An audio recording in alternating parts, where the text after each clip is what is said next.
وہاں امریکہ نے، خلیجی ممالک نے، جس میں سعودی عرب امارات نے مصر کو اربوں ڈالرز کی امداد دی، IMF نے ڈالروں کی برسات کی. یہاں البتہ پاکستان کو 3 سال میں کچھ نہیں ملا. IMF کی امداد نے البتہ دیوالیہ ہونے سے اب تک بچایا ہوا ہے. سعودی عرب اور عرب امارات نے، آپ کو پتہ ہے جس طرح امریکہ اسرائیل کی بنیاد پر، تسلیم کرنے کی بنیاد پر، یہ شرم الشیخ کے معاہدے میں مصر پاکستان دونوں شامل. اب سعودی عرب کے ساتھ یہاں دفاعی معاہدے کے بعد امداد کی پیشکش، ابھی تک پیشکش ہی ہے. ڈونلڈ ٹرمپ نے پھر دنیا میں 2 پسندیدہ فیلڈ مارشل قرار دیے، ایک field marshal general Asim Munir اور دوسرا فیلڈ مارشل جنرل عبد الفتاح السیسی. ایک کے پاس مصر میں 60,000 قیدی، دوسرے کے پاس پاکستان میں 35,000 قیدی. یہ آمریت کی وہ بڑی مثال جن کی حمایت. اب ان دونوں ممالک میں، پاکستان اور مصر میں، عوامی احتجاج کو سختی سے دبایا گیا، سوشل میڈیا کو بند کیا گیا، صحافیوں کو اٹھایا گیا، شہید، مسنگ پرسن ہوئے. معیشت کی دونوں ممالک میں تباہی بربادی پھیر دی، کرنسی بھی گر گئی، عوام کی حالت بھی تباہ ہوئی، مہنگائی بھی ہوئی. اور دونوں فوجی آمریتیں عالمی منصوبے کی کڑیاں نکلیں، دونوں کو بیرونی طاقت ملی، دونوں اقتدار پہ قبضے میں آئے. اب وہی کام مصر والا پاکستان میں. اس میں ابھی آپ دیکھیں کل ایک بڑا اہم معاملہ جو سیکشن 265 لگایا گیا کہ عمران خان کی گفتگو جیل میں محدود کی جائے.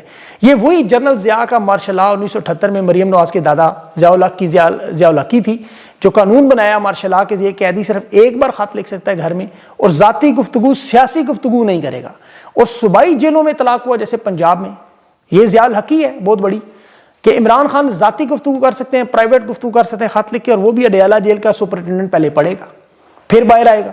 یہ نہ صرف انسانی اور بنیادی حقوق کی خلاف ورزی پاکستان کے قانون میں، یہ مارشلائی دور کے، یہ خان کو قید تنہائی میں ڈالنا، سیاست سے گفتگو منع کرنے والے وہ لوگ جو خود اللہ کے نام کا حلف اٹھا کے، کہ ہم اللہ کا نام اٹھا کے کہتے ہیں کہ ہم سیاست میں مداخلت نہیں کریں گے، حلف دیتے ہیں، سب سے زیادہ سیاست کرتے ہیں. اور وہ سیاسی رہنما جس کا اوڑھنا بچھوڑنا زندگی پاکستان کی سیاست ہے، وہ سیاست پہ بات نہیں کر سکتا. وجہ خان کی نومبر میں احتجاج کی کال. یہ خوفزدہ ہے کہ ہدایات آئیں گی. اب دیکھیں نواز شریف سزا یافتہ تھا، بگوڑا تھا، پورا اجلاس برطانیہ میں نواز شریف کرتا تھا کابینہ کے. یہ عمران خان کو جو بنی گالہ منتقل کرنے کی ابھی انہوں نے واردات شہباز شریف نے 2 دفعہ کہا، یہ صرف یہ ثابت کرنا چاہتے ہیں کہ عمران خان نواز شریف جیسا ہے. ایک کاغذ لکھ کے دے دیں، تحریر مل جائے، پھر وہ بیانیاں توڑ دیں.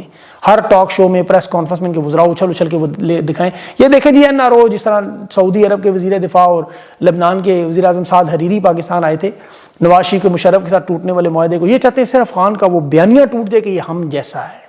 لیکن یہ ہو نہیں سکتا، یہ خان ان جیسا ہو ہی نہیں سکتا، کیونکہ نواز شریف کو ساری دنیا بگھوڑا، گیدڑ، چور، مجرم کہتی ہے، جان بچا کے پتلی گلی سے بھاگنے والا، پارٹی کو چھوڑ کے جانے والا، 150 بکسے لے کے جانے والا. مریم نواز وہ الزام دھونا چاہتی ہے کہ تحریر مل جائے، لیکن یہ ہو نہیں سکتا. خان جانتا ہے کون لوگ ہیں. یہ صرف نواز شریف عمران خان کا فرق ختم کرنا چاہتے ہیں. عمران خان کے خاندان پر جو ظلم ہے، لیما خان کے 4 مرتبہ وارنٹ نکالے. کل بھی KP کے لوگ کہہ رہے تھے آپ KP شفٹ ہو جائیں، اس نے کہا میں گرفتار ہونے کو ہر وقت تیار ہوں، پنجاب نہیں چھوڑ سکتی، میں تو ضمانت بھی نہیں کروا رہی ہوں اپنی. 70 مقدمات ہیں لیما خان پہ، اقدام قتل، دہشت گردی، غداری، فساد، اللہ جانے، بم بنانا، چوری، ڈاکہ، جو مرضی ڈال دیں. بینک اکاؤنٹ، شناختی کارڈ، پاسپورٹ ان کے بھی ضبط کیے ہوئے، بلاک کیے ہوئے. یہ جیلوں میں بھی جب انہیں ڈالتے ہیں تو بھوکا پیاسا رکھتے ہیں، لیکن چونکہ ان کی رگوں میں وہی خون دوڑ رہا ہے جو خان کا ہے. میں وہ قائد اعظم محمد علی جناح کے نواسے نسلی واڈیا کا انٹرویو سن رہا تھا، اس نے کہا میرے اندر جناح کا خون ہے، یہ مزاحمت ہمارا بلٹ ان فیچر ہے. تو یہ شوکت خانم کا بلٹ ان فیچر ہے یہ مزاحمت. ابھی اس میں آرمی چیف جو فیلڈ مارشل ہیں، دیکھیں جنرل عبد الفتاح السیسی جو ملیں گے تو اصل معاملہ ایک ہی ہے، صرف ایک، کہ محمد مرسی کو کیسے قابو کیا، کہ عمران خان قابو نہیں آ رہا. میڈیا عدلیہ اس کے خلاف کر دیا، تمام سیاسی کھیل کھیل لیے، عدلیہ، اپوزیشن، غیر ملکی حمایت، سب کچھ میرے پاس، کریک ڈاؤن بھی کیے، جو کچھ تم نے مصر میں کیا وہ ہم کر چکے ہیں، لیکن یہاں خان قابو نہیں آ رہا، کیا کریں اس کا.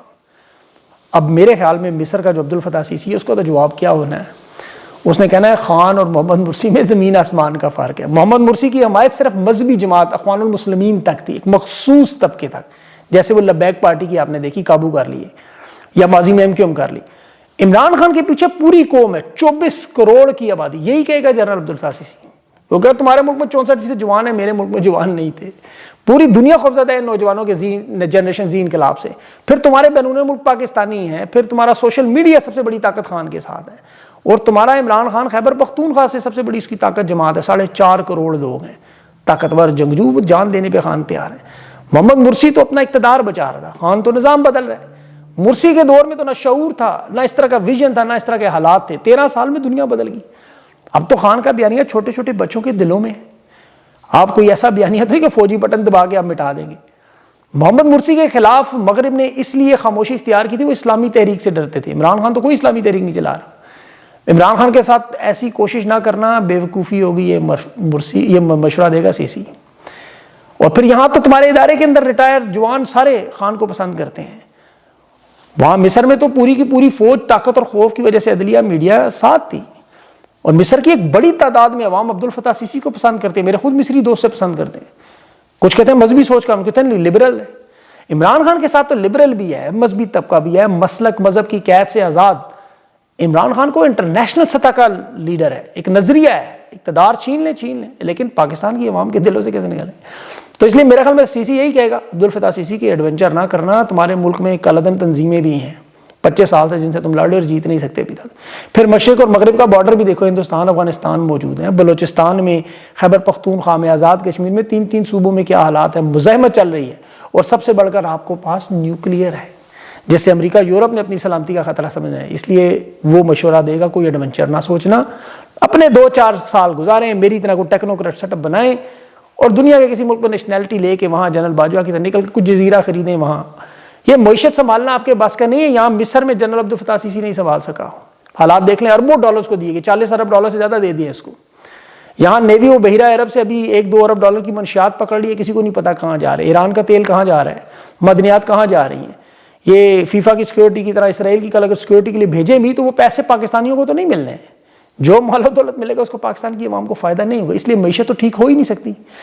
اس وقت جو سب سے بڑا مسئلہ ہے وہ صرف مدت ملازمت توسیع ہے، جس میں اب تو دنیا بھر میں شرطیں لگ رہی ہیں کہ ہوگی یا نہیں، 50-50 کا ریٹ چل رہا ہے۔ نون لیگ پیپلز پارٹی سمیت اس ٹیکنوکریٹ سیٹ اپ سے ڈرے ہوئے ہیں، جس میں صدر کے اختیارات میں اضافہ ہوگا تو نہ صرف شہباز شریف کی وزارت عظمیٰ بلکہ مریم نواز کی حکومت بھی شدید خطرے میں، کیونکہ پھر پرفارمنس مانگی جاتی ہے۔ 27ویں ترمیم کے بعد جو لوگ لانے کی بات کی جا رہی ہے وہ ہو سکتا ہے بیرون ملک سے، ہو سکتا ہے ماضی میں انہی کی طرح کے وہ معین قریشی تجربے ہوں، جیسے وزیر اعلیٰ وہ جو اورنگزیب ہے، محمد اورنگزیب وزیر خزانہ۔ اس وقت تو افسران کے ساتھ جو ہو رہا ہے، دیکھیں وہ شعر آپ نے سنا نا کہ سانپوں کے کاٹے کا جو شہر میں کرتا تھا علاج، اب اس کے اپنے تہخانوں سے سانپوں کے ٹھکانے نکل آئے۔ تو یہاں تو وردی نیلی ہو، خاکی ہو، پیلی ہو، جو بیعت نہیں کر رہا اسے اڑانے کی کوشش ہے۔ پنجاب میں، اسلام آباد میں، ان اداروں میں اور نیشنل سائبر کرائم میں اب دیکھیں ابھی تازہ ترین معاملات کیا ہوئے ہیں۔ اس سے پہلے کچھ عسکری اداروں کے بھی لوگوں کے ساتھ یہ ہو چکا ہے۔ ابھی جو پنجاب میں تازہ ترین، ایک تو آئی جی پنجاب پولیس ڈاکٹر عثمان انور کو عہدے سے ہٹانے کی خبریں گردش میں ہیں، اور نئے جو 2 آئی جی ان کے نام بھی آئے، وسیم سیال اور اکبر ناصر، ان کے 2 نام بھی فائنل ہوئے۔ عثمان انور جو ہے ڈاکٹر، وہ 9 مئی کے بعد ریاستی تشدد کا مسنگ پرسن، ضلع شاہ، 26 نومبر، ثانیہ مرید کے ان تمام معاملات میں ایک بہت بڑا گواہ ہے۔ تو اسی طرح یہ اسلام آباد میں بھی اے ایس پی عدیل اکبر کے ساتھ جو ہوا، دیکھیں کہ اس کے والد فوج کے خلاف اس کا کوئی کیس بھی ہے جس پر سے دھمکیاں دی جا رہی تھیں، اور اس کی جو بھی ہلاکت ہوئی بڑے مشکوک انداز میں، شکوک و شبہات پیدا ہوئے کہ اسلام آباد پولیس اور آئی جی اور طلال چودھری کا رد عمل دیکھیں، وہ کہہ رہے خودکشی قرار دے رہے ہیں کہ گاڑی کے اندر کوئی گولی لگی اسے، پہلے کہہ رہے تھے ماتحت سے کوئی اسلحہ چھینا، ابھی 3 مہینے پہلے اس کی آپ پوسٹیں اور شعر و شاعری دیکھیں تو یہ کیس کافی عرصے سے چل رہا تھا۔ تو جس انداز میں یکدم انہوں نے پریس کانفرنس کی خودکشی قرار دینے کی، وہ اس لیے مشکوک ہے کہ سی سی ٹی وی فوٹیج، بھائی گاڑی اس کی اگر کیمروں کے سامنے بالکل کھڑی تھی جہاں یہ واقعہ پیش آیا تو کوئی تصویر ہی دے دے، جیسے اس کی باڈی پولیس نے فوراً قبضے میں لی، جس طرح 26 نومبر یا مریدکے کے سانے میں ہم دیکھا۔ تو یہ الزام پولیس کی آپ کو پتہ ہے قیادت پہ اسی لیے لگتے ہیں کہ مریدکے جانے کے دوران ابھی حالیہ دنوں میں وہ سیکٹر کمانڈر کے بڑے خصوص پالتو خالد اوان، اس کی ایک ویڈیو سوشل میڈیا پہ پڑی ہوئی ہے، وہ ان افسران کو نتائج بھگتنے کی دھمکیاں بھی دے رہا تھا جو مریدکے نہیں جا رہے تھے۔ اس سے پہلے آزاد کشمیر میں بھی یہ دھمکیاں ہوئیں اسلام آباد پولیس کو، بلکہ آپ کو یاد ہوگا 26 نومبر میں ڈی چوک میں جب پولیس کو گولیاں چلانے کا حکم دیا تھا تو اس وقت بھی کوئی 150-200 کے قریب پوری لسٹ آئی تھی جو انکار کر رہے تھے گولیاں چلانے سے۔ پھر اسی لیے ڈی چوک میں عین ان تمام لوگوں کو ہٹا کے پھر وہ مخصوص پیشہ ور قاتل لائے گئے سامنے۔ یہ باغی افسران کے خلاف کارروائیاں اسی لیے ہو رہی ہیں جو زیرو ٹالرنس آپ کو یہ کہتے ہیں نا پالیسی بنائی ہے، یہ پیغام ان تمام افسران کو دیتے ہیں کہ ہر جائز ناجائز حکم ماننا پڑے گا، ورنہ یہ ہوگا۔ طلال چودھری کے پی میں کہہ رہا ہے کہ جی غیر قانونی حکم افسران ماننے سے انکار کریں، لیکن پنجاب اور اسلام آباد میں غیر قانونی حکم آپ تسلیم کریں ورنہ کیسز ہوں گے یا سیدھا سیدھا اوپر یا مسنگ پرسن، اور کسی رنگ کی وردی کی کوئی پہچان یا تمیز نہیں کی جائے گی۔ جوڈیشل کمیشن بھول جائیں، 3 رکنی بنی ہے ابھی، لیکن حادثاتی فائرنگ کا کوئی ثبوت آ جائے گا جی اسلحہ چیک کرتے ہوئے چل گیا، یہ تو شکر ہے یہ پتلون پہنتے ہیں، ورنہ انہوں نے تو شلوار کے اندر کہنا تھا نیفے کے اندر پستول چل گیا۔ اب اے ایس پی عدیل اکبر کے جنازے میں صحافیوں کو نہیں جانے دے رہے تھے کہ وہاں کوریج نہ ہو، سوالات نہ ہو، اور یہ معاملہ صرف اس اے ایس پی کا نہیں ہے، ابھی ایف آئی اے میں نیشنل سائبر کرائم کے 5 افسران اغوا، بلکہ ڈپٹی ڈائریکٹر عثمان کی اہلیہ روزینہ بھی اسلام آباد ہائی کورٹ میں پٹیشن کے بعد غائب ہے، لاپتہ ہے. اور جج اعظم خان سے آج وہ کہہ رہا تھا عدالت میں کہ ہو سکتا ہے وہ اپنے والدین یا رشتہ داروں کے گھر ہوں. یہ سوشل میڈیا پہ وہ اپنی روزانہ یہ خبریں دیکھتی ہوں گی، لازمی دیکھتی ہوں گی. میں گارنٹی دیتا ہوں یہ ویلاگ بھی دیکھنی ہوں گی. میں اب زیادہ بات نہیں کرتا، انہیں لاپتہ کر دیا ہے. ابھی اعظم خان پہلے یا ڈپٹی کمشنر پنڈی چٹھا، عمران خان کا ملٹری سیکٹری، یہ نواز شریف کے کیس میں، شہباز شریف کے کیس میں انسپیکٹر مقصود چپڑاسی، یہ سارے لوگ جو مردہ پائے گئے یہ سب وعدہ معاف گواہ بنتے ہیں یا باغی، یا ان کے جرائم میں شامل ہونے سے انکار کرتے ہیں. یہ نیشنل کرائم کے بھی جو لوگ انہوں نے اغوا کیے ہیں، ان کے اوپر بھی انہوں نے یہی کیسز بنائے ہوئے ہیں جی. یہ کرپشن کر رہے تھے، وہ یوٹیوب پہ ڈکی بھائی وغیرہ ان سے جو جوئے کی ایپس میں پیسے لے رہے تھے، جاوید چودھری سے بھی فرما رہے تھے. یہ مریم نواز کی وہ ہدایات ہے جو جیلوں سے نکال کے 800 سے زیادہ لوگ ماورائے عدالت انہوں نے مار دیے. وہ افسران جو پیشہ ور قاتل ہیں جس پر سپریم کورٹ نے اسے آج فساد الفی الارض قرار دیا ہے.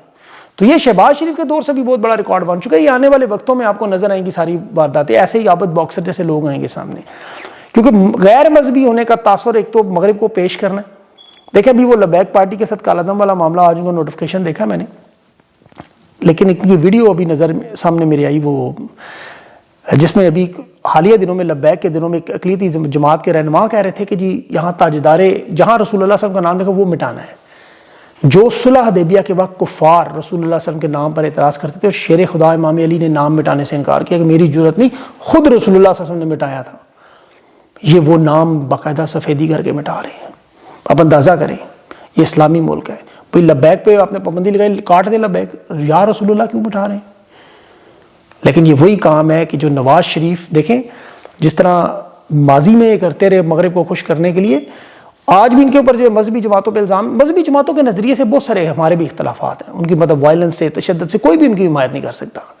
لیکن اس طرح کے الزامات تو ان پہ نون لیگ پہ، نواز شریف آرمی چیز کا جہاز اغوا کرنے سے لے کے 7 اسلحے کے ٹرک ملک میں بانٹتا رہا، یہ ساری خبریں ان کی اپنی ہیں.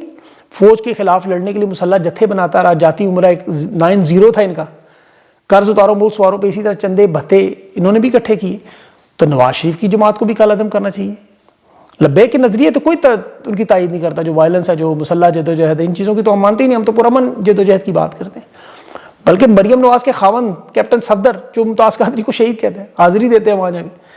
تو یہ تو اصل میں دیکھیں اس جتھے کو نافذ کرنے کا مقصد جو ہے بڑا پلاننگ کے ساتھ ڈسٹرکشن کی، تباہی کی، بربادی کی پالیسی، ایک ایک ادارے کو جیسے تباہ کیا گیا.